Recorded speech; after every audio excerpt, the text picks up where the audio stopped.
दौंडच्या विकासाची गती वाढवण्याची निवडणूक आहे.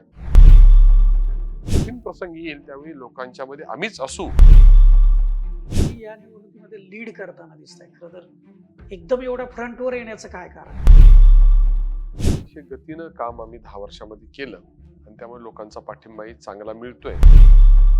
कोणते मुद्दे असे आहेत की जे आता या निवडणुकीमध्ये तुम्ही घेऊन चालला? मतदार तुमच्या पाठीशी उभा राहिला त्यांच्यासाठी तुम्ही नक्की 25 वर्षामध्ये काय काम केलंय. भविष्याचा विचार करून तुम्ही कसं बघता या शहरात? दौंडकरांच्या सगळ्या मागण्या पुढच्या वर्ष 2 वर्षामध्ये पूर्ण होतील. कुल कुटुंब आणि कटारिया कुटुंब मागचे 25 वर्ष एकत्र काम करतंय. मुख्यमंत्री म्हणजेच शासन आणि शासन म्हणजेच मुख्यमंत्री. नमस्कार, मी Deepak Darade, for the people news मध्ये आपल्या सर्वांचं स्वागत आहे. मंडळी, सध्या स्थानिक स्वराज्य संस्थांच्या निवडणुका सुरू आहेत. सगळीकडं प्रचाराची रणधुमाळी जी आहे ती आता शिगेला पोहोचली. खरं तर एक मिनी विधानसभा समजलं जातं म्हणजे या स्थानिक स्वराज्य संस्थांच्या ज्या निवडणुका आहेत, त्यामुळे त्या फार लोकशाहीच्या दृष्टिकोनातून फार महत्वाच्या. दौंड शहर जे आहे पुण्यापासून अगदी 40-50 किलोमीटरवर आहे. अत्यंत महत्वाचं शहर समजलं जातं, कारण ते रेल्वेचं एक मोठं जंक्शन आहे. पुण्यापासूनचं अंतर अगदी जवळ आहे. त्यामुळं ही निवडणूक फार महत्वाची समजली जाते. भविष्याच्या दृष्टिकोनातून एक पुण्याचं उपनगर म्हणून दौंडकडे बघितलं जातं. विकासाचं केंद्र दौंड होऊ शकतं, तेवढं पोटेन्शियल दौंडमध्ये. नेमकी काय परिस्थिती आहे तिथं? दौंडचे आमदार ॲडव्होकेट राहुल कुल माझ्यासोबत आहेत. आपलं मनापासून स्वागत आहे. गेली 3-4 वर्ष म्हणजे कोरोना नंतर खरं तर ह्या सगळ्या निवडणुका रखडल्या होत्या, परंतु आता निवडणूक होते. 2 डिसेंबरला मतदान आहे. तुम्ही कशा पद्धतीनं या दौंडच्या निवडणुकीकडे बघता? तुमच्यासाठी ही निवडणूक कशी महत्वाची? दौंड नगर परिषदेची निवडणूक ही सर्वांगानेच आमच्या दृष्टीने महत्वाची आहे. कारण की दौंड हे थोडंसं विकासाच्या बाबतीमध्ये मागे राहिलेलं शहर, ही खंत शहरातील नागरिकांची कायम राहिली आणि मागच्या 10 वर्षामध्ये ही खंत दूर करण्याचा मी प्रयत्न केंद्राच्या आणि राज्याच्या मदतीने केलेला आहे. बॅकलॉग मोठा आहे, परंतु अतिशय गतीनं काम आम्ही 10 वर्षामध्ये केलं आणि त्यामुळे लोकांचा पाठिंबाही चांगला मिळतोय आणि त्यामुळे या निवडणुकीला सहकाऱ्यांसह चांगल्या ताकदीनं निवडणूक लढवण्याचं आम्ही ठरवलं. आणि निवडणूक ही या दृष्टीने महत्वाची आहे की मी पुणे जिल्ह्यातील ग्रामीण भागातील भारतीय जनता पार्टीचा एकमेव विधानसभा सदस्य आहे आणि केंद्र सरकार आणि राज्य सरकारची पूर्ण ताकद या मतदारसंघाच्या पाठीशी उभी राहू शकते अशी स्थिती आहे आणि त्या बॅकग्राऊंडवर ही निवडणूक होतीये. त्यामुळे ही निवडणूक ही दौंडच्या विकासाची गती वाढवण्याची निवडणूक आहे आणि केंद्र सरकार आणि राज्य सरकारची पूर्ण शक्ती या शहराच्या विकासासाठी लावण्याची ही निवडणूक आहे आणि त्या दृष्टीनेच मी या निवडणुकीकडे पाहतोय. तुम्ही या निवडणुकीमध्ये लीड करताना दिसताय. खरं तर एकदम एवढ्या फ्रंटवर येण्याचं काय कारण आहे? हा, मला बऱ्याच माझ्या सहकाऱ्यांनी शहरातील नागरिकांनी तुम्ही थोडं जास्त सक्रिय आहे असं सांगितलं, परंतु त्याचं कारण हेच आहे की खरं तर निवडणूक ही सगळ्या पक्षांना बरोबर घेऊन करावी आणि समन्वयाने करावी असाच आमचा सगळ्यांचा प्रयत्न होता. परंतु फारसा प्रतिसाद काही मिळत नव्हता. त्यामुळे अपरिहार्यतेने आम्हाला निवडणुकीला सामोरं जावं लागलं. अन्यथा पूर्वी सुद्धा शहरामध्ये असे प्रयोग झाले होते की सगळ्या पक्षांना सामावून घेऊन नगर परिषदेच्या शहराच्या हिताच्या दृष्टीनं राजकीय समन्वय करण्याचा प्रयत्न झाला होता. त्याला यश पण आलं होतं. परंतु यावर्षी त्याला काही यश न आल्यामुळे शहराच्या विकासाच्या दृष्टीने अतिशय महत्वाची निवडणूक म्हणून थोडं जास्त सक्रियतेने ही निवडणूक मी लढवतोय, हे खरं आहे. निवडणुकीला सामोरं जायचं म्हटलं की तुम्हाला जाहीरनामा तयार करावाच लागतो. कोणते मुद्दे असे आहेत की जे आता या निवडणुकीमध्ये तुम्ही घेऊन चाललाय? निवडणुकीच्या निमित्तानं साधारणपणे या शहरामध्ये ज्या महत्वाची समस्या आहे की प्रत्येक घरामध्ये पिण्याचं पाणी व्यवस्थितपणे मिळलं पाहिजे, ही अतिशय महत्वाची गरज या शहराची आहे. मी 2 टप्प्यामध्ये, पहिल्या टप्प्यामध्ये 13 कोटी, दुसऱ्या टप्प्यामध्ये 23 कोटीची कामं ऑलरेडी सुरू झालेली आहेत आणि तिसऱ्या टप्प्यामध्ये जवळपास 200 कोटी रुपयाचं काम जे शासनाकडे प्रस्तावित आहे. कोणत्याही क्षणी ते मंजूर होईल. माननीय मुख्यमंत्री महोदयांनी ते मंजूर करण्यासंदर्भातल्या सूचना केलेल्या आहेत आणि प्रत्येक घरामध्ये पिण्याचं पाणी देणं हा अतिशय महत्वाचा अजेंडा हा या निवडणुकीच्या निमित्तानं जाहीरनाम्याच्या माध्यमातून आमचा राहणार आहे दुसरा महत्वाचा विषय, ज्याच्याकडे फारसं कुणाची मागणी नाही, आम्ही 7-8 कोटी रुपये देऊन काही गटर व्यवस्था मार्गी लावली असली, तरी दौंड शहराची एकंदरीत गटर व्यवस्था ही चांगली झाली पाहिजे, ही माझी भावना आहे. आणि ती शहराची गरज पण आहे. आणि त्या दृष्टीनं आम्ही जवळपास 300 कोटी रुपयापेक्षा जास्त रकमेची योजना प्रस्तावित गटरची केलेली आहे. शहरातील संपूर्ण गटर करणं नियोजित आहे. माननीय मुख्यमंत्री महोदयांनी त्या संदर्भात सुद्धा संबंधित विभागाला हा प्रस्ताव मंजूर करावा, अशा प्रकारच्या सूचना दिलेल्या असल्यामुळे तेही काम मार्गी लागेल. आणि विशेषतः महावितरण बरोबर चर्चा करून आता महावितरणचं कार्यालयाचं काम सुरू आहे. आणि काही भागामध्ये विजेचं जे काही वितरण व्यवस्था चांगली करण्याचा आमचा प्रयत्न आताही प्रगतीपथावर आहे. परंतु संपूर्ण शहराचं इंटिग्रेटेड प्लॅन आम्ही तयार केलेला आहे. आणि शहराची कुठलीही विजेची समस्या राहू नये या बाबतीत सुद्धा आम्ही त्या दृष्टीनं प्रयत्न करतोय आणि हाच अजेंडा घेऊन आम्ही निवडणुकीला सामोरं जातोय.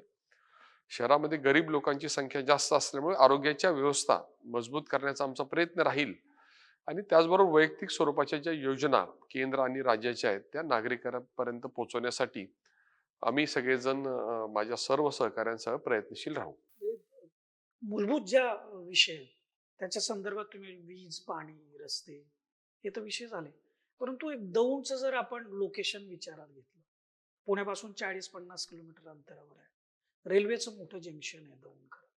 हे दौंडमध्ये जे पोटेन्शियल आहे, एक शहर म्हणून विकसित होणं, ते खूप जास्त वाटतं. कारण बाजूला जवळून राष्ट्रीय महामार्ग जातो, रेल्वे ट्रॅक आहे, पुण्यापासूनचं जवळचं अंतर आहे. म्हणजे इथून लोक पुण्यामध्ये नोकरीसाठी जाऊ शकतात, व्यवसाय करण्यासाठी जाऊ शकतात.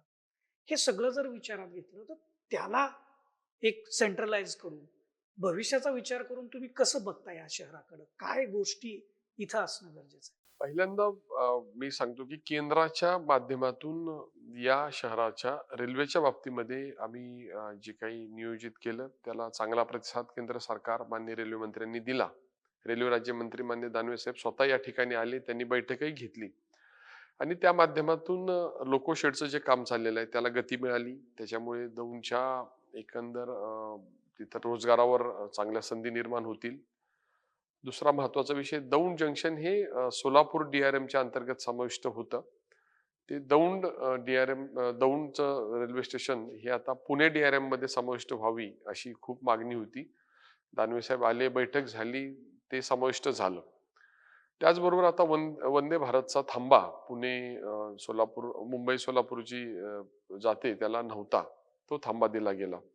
आता मी माननीय रेल्वे मंत्र्यांना भेटून एक विनंती केलेली आहे की पुणे दौंड ह्या वाहतुकीचं बळकटीकरण करणं आवश्यक आहे. आणि ते सोयीच्या वेळेला लोकल सुरू व्हावी अशी जी मागणी होती त्याच्यामध्ये माननीय रेल्वे मंत्र्यांनी असं सुचवलं की ज्या काही छोट्या पल्ल्याच्या नमो भारत ट्रेन्स ते देशभरामध्ये सुरू करतायत, त्याच्यामध्ये दौंड समाविष्ट करू. आणि पुणे ते दौंड ही वातानुकूलित लोकल सेवा जी काही देशामध्ये प्रायोगिक तत्वावर आता होतीये ती यशस्वी झालेली आहे. त्याचा पहिल्या टप्प्यामध्ये दौंडचा समावेश करून दौंड पुणे ही नमो भारत ट्रेनच्या माध्यमातून जोडण्यासंदर्भामध्ये आश्वस्त मला माननीय रेल्वे मंत्र्यांनी केलेलं आहे. आणि या संदर्भामध्ये थोडासा माझा पाठपुरावा दिल्लीचा असल्यामुळे कमी पडत असल्यामुळे माननीय मुख्यमंत्री महोदय याच्यामध्ये मदत करतात. माननीय मुख्यमंत्री महोदय स्वतः रेल्वे मंत्र्यांशी बोलले, 2 वेळा त्यांनी पत्रव्यवहारही केलाय. त्यांचं दिल्लीचं कार्यालय रेल्वे मंत्र्यांच्याकडे फॉलोअप घेतंय. आणि एक प्रकारे दौंडच्या या रेल्वेच्या सगळ्या व्यवस्थेसंदर्भात किंवा केंद्रातल्या कामासंदर्भामध्ये माननीय मुख्यमंत्री महोदयांनी लक्ष घातलेलं असल्यामुळे त्या रेल्वेच्या बळकटीकरणाला सुद्धा अतिशय वेगानं आम्ही फॉलोअप करतोय. आणि त्याच्या माध्यमातून दौंडकरांच्या सगळ्या मागण्या पुढच्या 1-2 वर्षामध्ये पूर्ण होतील अशी स्थिती आहे. ते तुम्ही मुख्यमंत्र्याचा उल्लेख केला. खरं तर मुख्यमंत्री फडणवीसांच्या अतिशय विश्वासातले एक सहकारी म्हणून तुमचं नाव घेतलं जातं. बऱ्याचदा तुमच्यावरती पुणे ग्रामीणची जबाबदारी दिल्याच्या सुद्धा बातम्या येतात. सगळ्यांना ते माहिती आहे खरं. पण एक दौंडचा इंटिग्रेटेड आपण डेव्हलपमेंट प्लॅन जे म्हणतो, जसं मुंबईच्या संदर्भात आहे, पुण्याच्या संदर्भामध्ये आहे, छोट्या-छोट्या क्लस्टर डेव्हलपमेंटच्या संदर्भामध्ये सुद्धा मुख्यमंत्री फार आग्रही आहेत. तर असं काही या गेल्या काही काळामध्ये त्यांच्याबरोबर चर्चा झाली दौंडच्या संदर्भामध्ये? मुळातच मुख्यमंत्री महोदयांच्यावर मी मागची 12 वर्ष काम करतोय. आणि एकंदर त्यांची कार्यपद्धती पाहता विकास कामाच्या माध्यमातून जो त्यांच्यापर्यंत चांगले प्रस्ताव नेतो त्यांना ते आवडतं आणि ते कसे मंजूर करता येतील ह्या त्यांचा प्रयत्न असतो. अगदी पक्षाच्या बाहेर जाऊन सुद्धा वेगवेगळ्या पक्षांच्या नेते मंडळींच्या चांगल्या प्रकल्पांना त्यांनी मदत केलेली राज्यामध्ये कित्येक उदाहरणं आपल्याला पाहायला मिळतील. बरं. परंतु या दौंडच्या बाबतीमध्ये विशेष त्यांचं लक्ष असतं.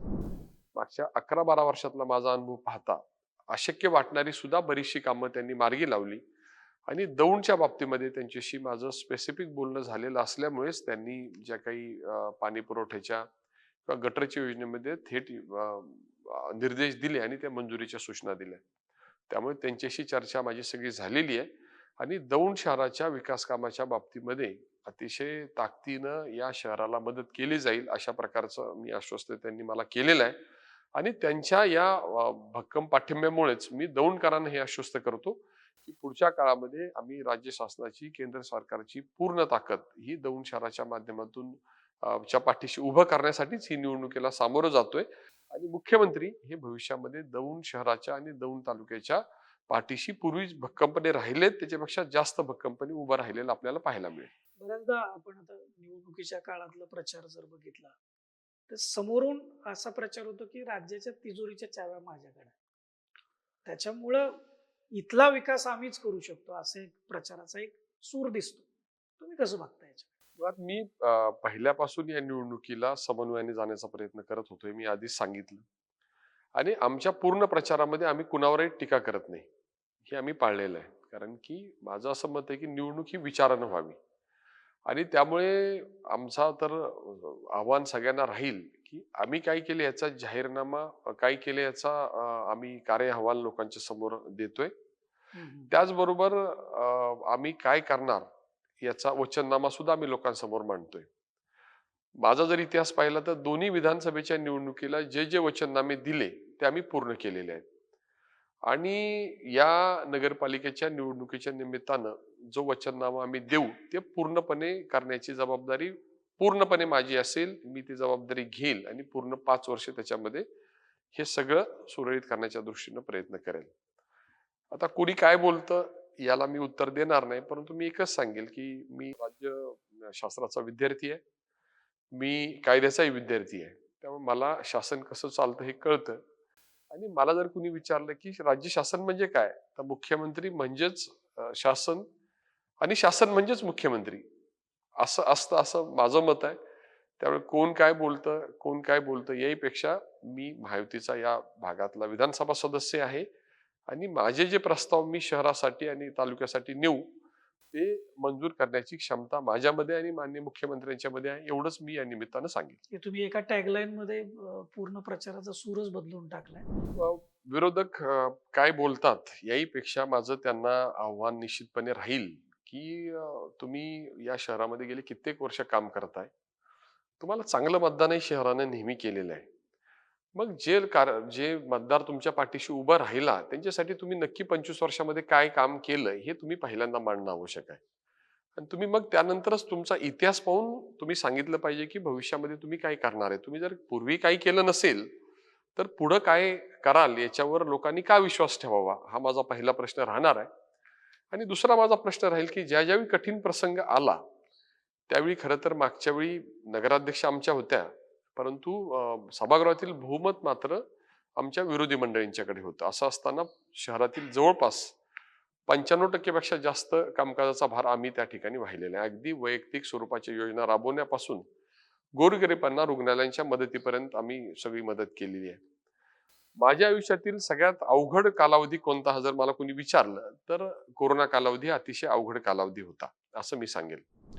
विशेषतः त्यातली दुसरी लाट आणि यावेळी लोकांच्या मध्ये जाऊन आम्ही लोकांची सेवा करून लोकांना सुविधा देत असताना या तालुक्यामध्ये जवळपास 5,000 रुग्णांना आम्ही निशुल्क त्या ठिकाणी मदत केली.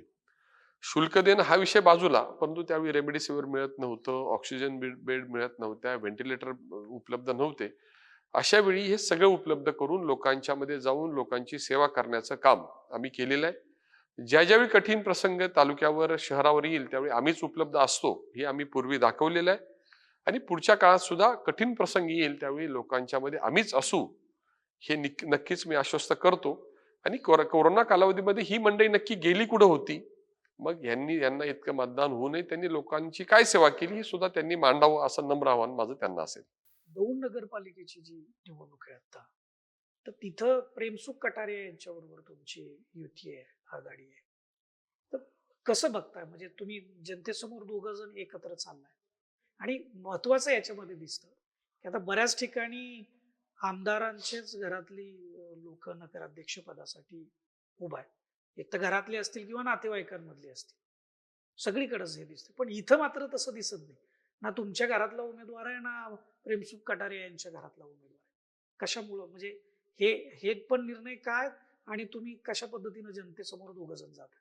कुल कुटुंब आणि कटारिया कुटुंब मागचे 25 वर्ष एकत्र काम करतंय आणि विशेषतः प्रेमसुखजी कटारे आणि मी सलग 25 वर्ष एकत्रितपणे या भागाच्या विकासासाठी कामकाज करतोय. जेवढं माझं वय आहे त्यापेक्षा त्यांचा जास्त अनुभव आहे आणि त्यांच्या अनुभवाचा उपयोग करून मी सांगितल्याप्रमाणे केंद्र आणि राज्य सरकारची ताकद शहराच्या मागे उभी करणं हा आमचा उद्देश आहे. तुम्ही सांगितलं ते खरं आहे की आज त्यांच्याही घरातला नगराध्यक्षपदासाठी उमेदवार नाही आणि माझ्या कुटुंबातलं कोण उमेदवार नाही. परंतु आपल्या सहकाऱ्यांच्या पाठीशी उभं राहण्याचं काम मी व प्रेमसुखजी कटारे यांनी गेले कित्येक वर्ष केलेलं आहे आणि या निवडणुकीमध्ये सुद्धा आम्ही सर्वसमावेशक उमेदवार देण्याचा प्रयत्न केलाय आणि आमच्या घरातले उमेदवारी देण्याचा अट्टहास करण्याच्या ऐवजी आपल्या कार्यकर्त्यांना या ठिकाणी संधी द्यावी आणि त्या दृष्टीनं अतिशय तरुण कार्यकर्त्यांना आम्ही संधी दिली, नवीन चेहऱ्यांना संधी दिली. त्या ठिकाणच्या नागरिकांची जी मागणी आहे त्याप्रमाणे उमेदवारी देण्याचा आमचा प्रयत्न आहे आणि लोकांच्या मध्ये काम करणाऱ्या कार्यकर्त्यांना आम्ही संधी दिलेली आहे. त्यामुळे माननीय प्रेमसुखजी कटारिया व मी मिळून या सगळ्यांच्या पाठीशी कंपनी उभे राहून जे काही निवडणुकीची प्रक्रिया तर पार पाडूच, परंतु त्यानंतर सुद्धा या सर्व सहकाऱ्यांना ताकद देण्याचं काम आम्ही करू आणि याच्यामध्ये माननीय प्रेमसुखजी कटारे यांचा जो त्या शहराच्या कामकाजाचा अनुभव आहे तो अनुभव भविष्यामध्ये निश्चितपणे या कामकाजामध्ये आम्हाला उपयोगी येईल. पण आता जनतेमध्ये तर जायचंच आहे. म्हणजे आता तुम्ही पॅनल म्हणूनच सगळा जनतेमध्ये घेऊन जाताय. काय आता कुठल्या मुद्द्यावर जनतेनं तुमच्या पॅनलला मतदान केलं पाहिजे? शेवटचा प्रश्न. साधारणपणे मागच्या 5 वर्षाचा कार्यअहवाल जो दिलेला आहे त्याच्यामध्ये पूर्वी जर आपण पाहिलं की दौंड शहराला जोडणारे जे रस्ते होते ते रस्ते फारसे चांगले नसायचे, तक्रार असायची, ते आम्ही पूर्ण केले. क्रीडा संकुल ही एक संकल्पना खूप दिवस फक्त चर्चेत होती, ती प्रत्यक्षामध्ये आणली. आता क्रीडा संकुलला लोक जायला लागले. जसं क्रीडा संकुल पूर्ण होईल तसं अजून चांगल्या लोकांना त्या ठिकाणी सुविधा मिळेल. शेजारी स्विमिंग पूल केलाय. त्याचबरोबर आपण इंडोर स्पोर्ट्स हॉलचं काम सुरू करतोय. नाट्यगृह या शहरामध्ये नाहीये. ते नाट्यगृहाच्या इमारतीसाठी जवळपास 15 कोटी रुपये उपलब्ध झालेत आणि 20 कोटीपेक्षा जास्त रकमेचं नाट्यगृह आपण त्या ठिकाणी प्रस्तावित केलंय. जागा शासनानं नगरपालिकेच्या कडे हस्तांतरित केलेली आहे. आपण बुद्धिविहाराचं एक मोठं काम शहरामध्ये सुरू आहे. ते पूर्ण करण्यासाठी मी प्रयत्नशील आहे. ग्रामीण रुग्णालयाचं जवळपास 35 ते 40 कोटी रुपयाचं काम हे अंतिम टप्प्यामध्ये आहे. त्या भागातील गरीब लोकांना त्याची सुविधा होईल. आपण बस स्टँडचं सुद्धा नूतनीकरणाचं जवळपास 10 कोटीचं काम हाती घेण्यासंदर्भातल्या सूचना मी एसटी महामंडळाला सार्वजनिक उपक्रम समितीचा प्रमुख म्हणून केलेले आहेत. त्यांनी त्याची अंदाजपत्रकं तयार केलेली आहेत. ते काम सुरू होत आहे. परंतु पिकअप स्टँडचं काम, जी शहरातील मागणी होती, ती पिकअप स्टँडचं काम आता पूर्ण होऊन लोकांच्या सेवेमध्ये आलेलं आहे. छत्रपती शिवाजी महाराजांचा पुतळा असेल, भारतरत्न बाबासाहेब आंबेडकरांचा पुतळा असेल, याची कामे आमची प्रगतीपथावर आहे. स्वातंत्र्यवीर सावरकरांच्या स्मारकाचं काम त्या ठिकाणी आपण निधी दिलेला आहे. महात्मा ज्योतिबा फुलेंच्या पुतळ्यासाठी आपण वेगळा निधी दिलेला आहे. आपण छत्रपती शाहू महाराजांच्या पुतळ्याच्या परिसराच्या विकासाला काही निधी देऊन तोही परिसर सुधारणा करतोय आणि त्याच्यासह पूर्वी आपण कुरकुंबोरी याचं काम पूर्ण केलं. त्याच्यामध्ये आमचं महत्वाचं योगदान होतं, कारण की शेवटचे 11.5 कोटी माननीय मुख्यमंत्र्यांनी दिल्यामुळे ते काम पूर्ण होऊ शकलं. त्याचबरोबर सगळ्या समाजाच्या स्मशानभूमी, दफनभूमी चांगल्या करण्याचा आमचा प्रयत्न आहे. नदीचं सुशोभीकरण करण्याची सुरुवात आम्ही केलेली आहे. त्याला निधी दिलेला आहे. शहरामध्ये गार्डन नाही, त्याला वेगळा निधी दिलेला आहे. आणि हे सगळं स्वच्छ करत असताना दौंड शहरातील रस्ते याच्या संदर्भातली मागणी होती. रस्त्याची कामं अतिशय दर्जेदार करण्याचा आमचा त्या ठिकाणी प्रयत्न आहे आणि शहराचं रस्त्याचं नेटवर्क आपण जवळपास 70% पर्यंत पूर्ण केलेलं आहे. पुढचं सुद्धा नेटवर्क आपण पूर्ण करण्याच्या उद्देशानं सगळं आपण नियोजन केलेलं आहे. दौंड शहराला बाह्यवळण रस्ता व्हावा ही मागणी होती. त्या माध्यमातून आता आपण बोरावके नगर, खुरोडी मार्गे अष्टविनायक मार्ग हे काम प्रगतीपथावर आहे. काही पूर्ण झालेलं आहे. तिथलं अंडरपासचं आपण काम पूर्ण करतोय. त्यानंतर अष्टविनायक मार्गापासून जो दौंडगार पूल होतोय त्याच्याकडचं काम प्रगतीपथावर आहे. दौंडगार पुलापासून ग्रामीण रुग्णालय मार्गे, एसटी स्टँड मार्गे पुढे मार्केट कमिटीपर्यंत येणाऱ्या बायपासचं काम मंजूर आहे. ते काम आता आपण सुरू करतोय. आपण शेती महामंडळापासून बोरावके नगरचं सुद्धा काम अतिशय गतीने त्या ठिकाणी चालू आहे. आणि अशा प्रकारे जवळपास बाह्यवळण करत असताना दौंड शहरामध्ये जी अनावश्यक वाहतूक येते ती बायपास करण्यासंदर्भामध्ये आपण पहिला बायपास जो करतोय तो शिरापूरवरूनच वाहनं खडकीला जावी आणि देऊळगाव राज्यवरून वाहनं ही रावणगावला जावी अशा प्रकारची व्यवस्था त्या ठिकाणी करतोय.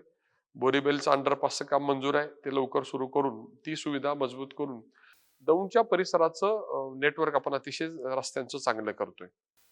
त्याच्या पुढे जाऊन दौंडमध्ये प्रशासकीय व्यवस्थाचं मजबूतीकरण करण्याचा आम्ही प्रयत्न केला. त्याच्यामध्ये प्रांत कार्यालय सुरुवातीला बारामतीला, नंतर पुरंदरला गेलं होतं, ते आपण दौंडला आणलं. त्याच्या इमारतीचं काम सुरू आहे. पंचायत समितीची इमारत चांगली व्हावी असा आमची सगळ्यांची मागणी होती. 25 कोटीपेक्षा जास्त रकमेचे इमारतीचं काम आपण त्या ठिकाणी प्रस्तावित केले. त्यापैकी पहिला टप्पा 13.5 कोटी रुपयाचा मंजूरही झालाय. ते काम लवकर करून शहरामध्ये एक उत्तम पंचायत समितीची इमारत आपण करतोय.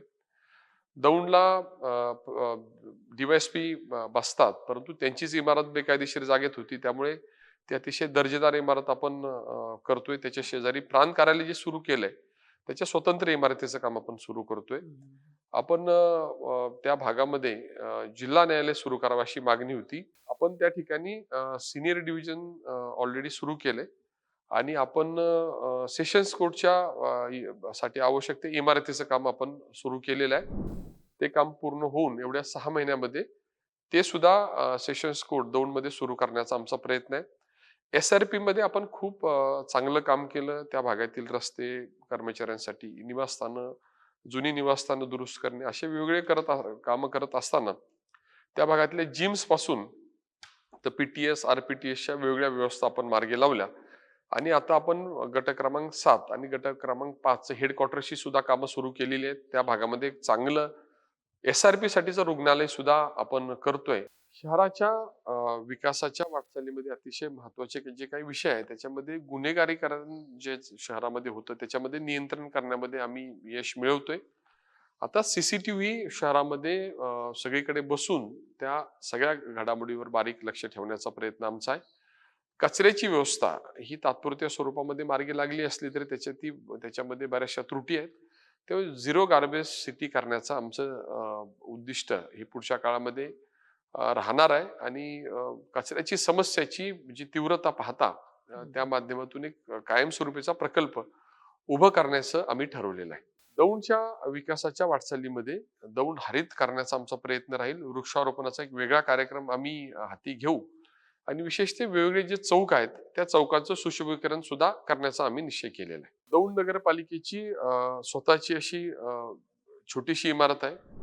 त्याचाही प्रस्ताव शासनाकडे प्रलंबित आहे आणि या पंचवार्षिक मध्ये एक चांगली उत्तम इमारत उभं करत असताना त्या परिसरामध्ये जे काही गरीब लोक विस्थापित झाले त्यांच्यासाठी एक शॉपिंग कॉम्प्लेक्स उभं करण्याचं सुद्धा आम्ही त्या ठिकाणी निश्चित केलेलं आहे. त्याचबरोबर एक मागणी लोकांची आहे की शौचालय सार्वजनिक स्वरूपाची व्हावी. तर पहिलं स्वच्छतागृह हे एसटी स्टँडच्या परिसरामध्ये आम्ही सुरू केले. 2 स्वच्छतागृहासाठी निधी उपलब्ध आहे. जागेसंदर्भातलं थोडं लांबल्यामुळे जरी राहिलं असलं तरी या पुढच्या 6 महिन्यामध्ये स्वच्छतागृह सुद्धा त्या परिसरामध्ये सार्वजनिक स्वरूपाची करण्यासंदर्भातली आम्ही प्रक्रिया पुढे नेलेली आहे. आणि सगळ्यात एक मोठा कार्यक्रम आम्ही नियोजित केलेला आहे. नदीच्या भोवती जी झोपडपट्टी आहे त्या झोपडपट्टीचं पुनर्वसन करण्यासंदर्भातली नगरपालिकेला करण्यासंदर्भातल्या सूचना मी CO साहेबांना दिल्या होत्या आणि त्या संदर्भामध्ये सुद्धा आम्ही व्यवस्थित प्रस्ताव तयार करून ह्या झोपडपट्टींचं निर्मूलन कसं करता येईल याचा विचार करतोय. आणि अशा प्रकारे शहराच्या विकासाच्या वाटचालीमध्ये वेगवेगळं योगदान आम्ही सगळ्या भागामध्ये देण्याचा प्रयत्न केलेला आहे आणि त्या माध्यमातून निश्चितपणे आम्ही ह्या सगळ्या कामांच्यामुळेच आम्ही एक चांगलं काम केलंय. आम्हाला सहकार्य करा. आमच्या विचाराच्या नगराध्यक्ष आणि नगरसेवकांना निवडून द्या. जेणेकरून केंद्राचं आणि राज्याचं बळ हे शहराच्या पाठीशी उभं करता येईल आणि या कारणामुळेच आम्ही या सगळ्या कार्य लोकांना च्या समोर जातोय आणि त्या माध्यमातून सगळ्या समाजातील घटकांना बरोबरच घेऊन ही निवडणूक पार पाडण्याचा आमचा प्रयत्न आहे. फार सर्वसमावेशक विचार करून तुम्ही ही निवडणूक लढवताय. दौंडची जनता सुज्ञ आहे. नेमकं काय विचार करतायत आता दौंडकर हे आपल्याला येणाऱ्या 2 तारखेला मतदानाच्या दिवशी जे काही मतदान करतील त्याच्या नंतरच्या निकालामध्ये आपल्याला समजून येईल. पुण्यापासून जवळ असलेलं हे दौंडचं शहर आहे. तर तालुक्याचं ठिकाण आहे खरं तर. रेल्वेचं मोठं जंक्शन असणं, SRPF ची मोठी तिथं त्या ठिकाणी बटालियन असणं, कार्यालय असणं, या सगळ्यामुळं दौंडचं शहर हे राज्याच्या देशाच्या नकाशावर आहे. आणि म्हणजे पुणे शहर जे आहे हे जसं देशातलं एक महत्वाचं शहर आहे त्याच्यापासूनच त्याचं जवळ असलेलं अंतर लक्षात घेतात. म्हणून दौंडचा जो विकास आहे हा एकात्मिक विकास, क्लस्टर डेव्हलपमेंट या पद्धतीनं जर झाला तर नजीकच्या भविष्यामध्ये हे शहर अतिशय सुंदर होऊ शकतं. या ठिकाणी लोकांना राहण्यासाठी खूप चांगल्या सुविधा निर्माण जर झाल्या तर इथला विकास आणि इथं रोजगाराच्या संधी या मोठ्या प्रमाणामध्ये निर्माण होऊ शकतात. अशा पद्धतीचं विजन ॲडव्होकेट राहुल कोलजे हे दौंड तालुक्याचे आमदार आहेत त्यांनी आपल्या समोर मांडलेलं आहे. येणाऱ्या 2 तारखेला नेमकं काय मतदान होणार, कसं होणार हे आपल्याला त्याच्या निकालामधून दिसेलच. तोपर्यंत तुम्ही फॉर द पीपल न्यूजला कनेक्ट राहा, आमचे व्हिडिओ शेअर करा आणि लाईक आणि फॉलो करा. धन्यवाद.